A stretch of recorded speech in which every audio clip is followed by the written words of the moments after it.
student Moma Kovačević.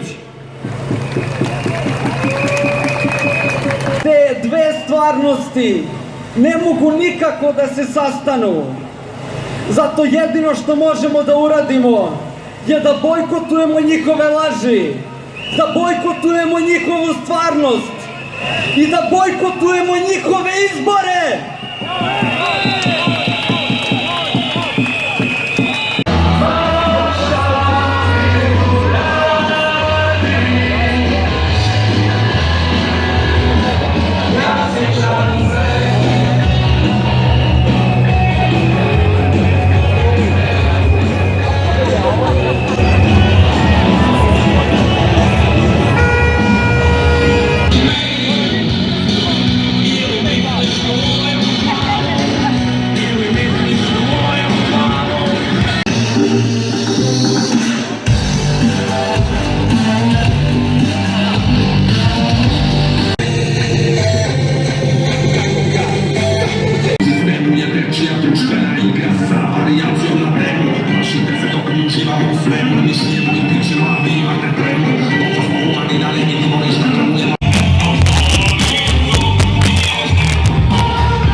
Aplauz za ove hrabre ljude!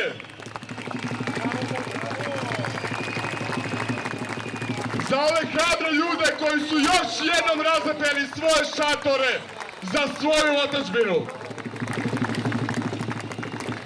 Pada zvezda, pada lica, pada sokno siva ptica, pada osmeh samog lica, i sneg pada pre Božića, pada čovek posle pića, pada duša ovlada.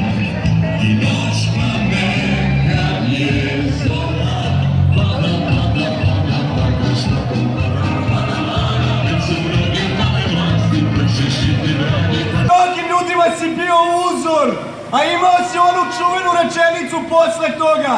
Nije srpski ćutati. Pa šta ti se desilo, Dragane Bujoševiću? Zašto si ofarbao u pink svoju prošlost i taj časopis Evropljanin koji je mnogima tada bio svetlo u mraku? Ja sam ovu